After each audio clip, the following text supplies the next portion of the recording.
அனைவருக்கும் பள்ளிப்பாளையம் ஜோதிட கலாநிதி ஜோதிட ஆச்சாரியா ஜோதிட வாசஸ்பதி தனக்கோடியின் வணக்கம். இப்போது நாம் மனம் பேதலிக்கும் கிரகநிலை என்ன என்பதை பற்றி பார்ப்போம். அப்படி பார்க்கும்போது புதன் மற்றும் சந்திரன் நிலையை ஆராய வேண்டும். புதன் என்பவர் மனதுக்கு காரகமானவர். சந்திரன் என்பவர் அந்த மனதில் தோன்றும் எண்ணங்களுக்கு காரகமானவர். அப்படி இருக்கும்போது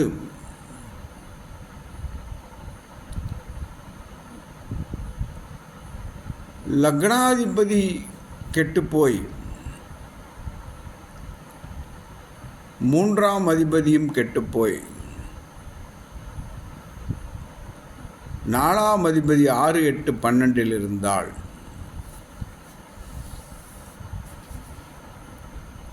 இந்த ஜாதகருக்கு எந்த முடிவும் எடுக்க முடியாமல் தடுமாறுவார். அப்படி தடுமாற்றம் வரும்போது அதை பற்றி யோசித்து மனம்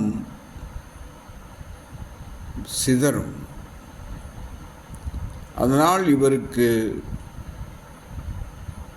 மனம் பேதலிக்கும் தன்மை ஏற்படும். சனியானவர் பாதகாதிபதி சாரத்தில் இருந்தாலும் சரி,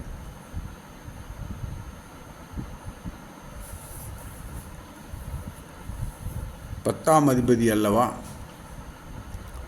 10க்கும் 11க்கும் உடையவர் மேச லக்னத்திற்கு சனியாக வருவார், காலபுருஷனுக்கு சனியாக வருவார்.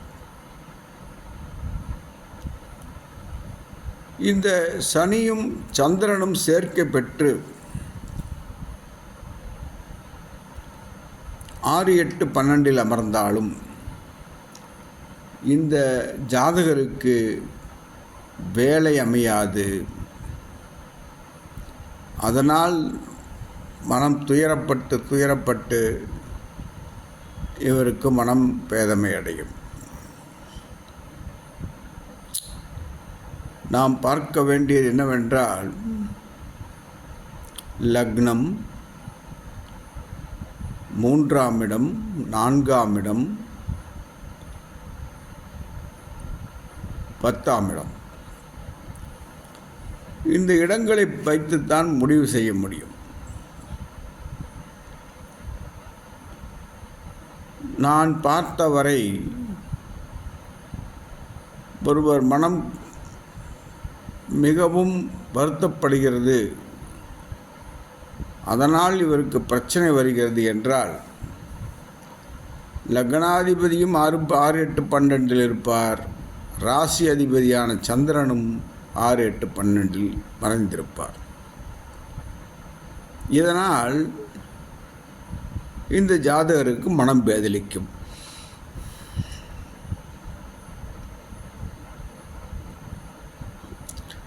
மூன்றாம் இடத்தில் பாதகாதிபதி அமர்ந்து சரலக்கணத்திற்கு 11, சிரலக்கணத்திற்கு 9, உபயலக்கணத்திற்கு 7ஆம் அதிபதிகள் பாதகாதிபதிகள். இவர்கள் 3ஆம் இடத்தில் அமர்ந்திருந்தால்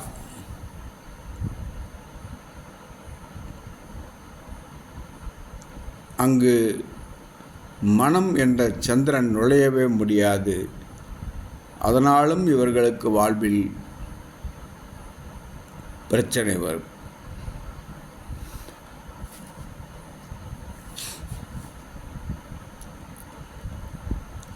ஜாதகம் என்பது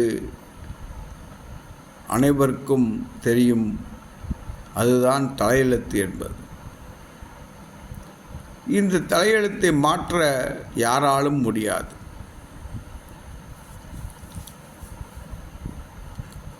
கடவுள் மட்டுமே இதை மாற்றும் வல்லமை பெற்றவர். அப்படி இருப்பதால் தான் மனம் பேதலித்தவரை நம்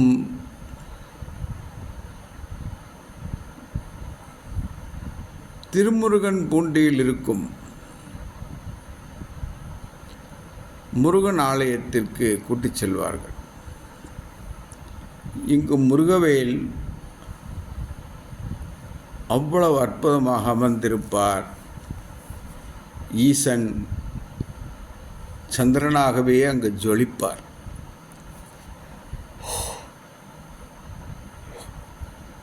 அதனால் அங்கு சென்று குளங்களில் நீராடி, குளமில்லை கிணறுகளில் நீராடி அந்த கடவுளை வணங்கி வரும்போது இந்த மனக்கிழக்கம் சரியாகிறது.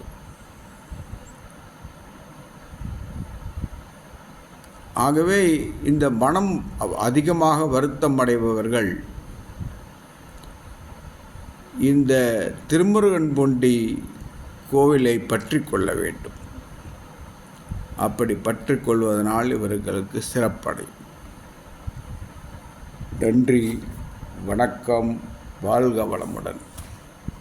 எனது ஃபோன் நம்பர் 93 64 11 12 94 மற்றும் 94 87 31 33 00, அதாவது 9364111294. ஜோதிடம் பார்க்க என்னை அழைக்கலாம். ஆன்லைனிலும் ஜோதிடம் பார்க்கப்படும்.